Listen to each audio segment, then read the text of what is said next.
త్వరలో రానయ్యున్న నా ప్రియుడవు, కనురెప్ప పాటున నిన్ను చేరెదను.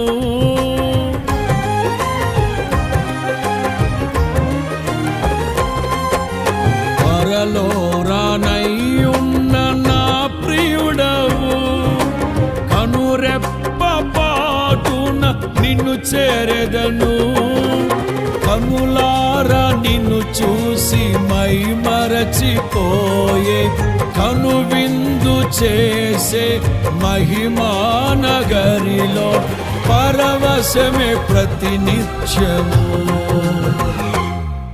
మనసారా నిన్నే చేరి, ప్రియమారా నిన్నే కొలిచి, ప్రణుతింతును ఆశ తీరా అతి కాంక్షణీయుడా. మనసారా నిన్నే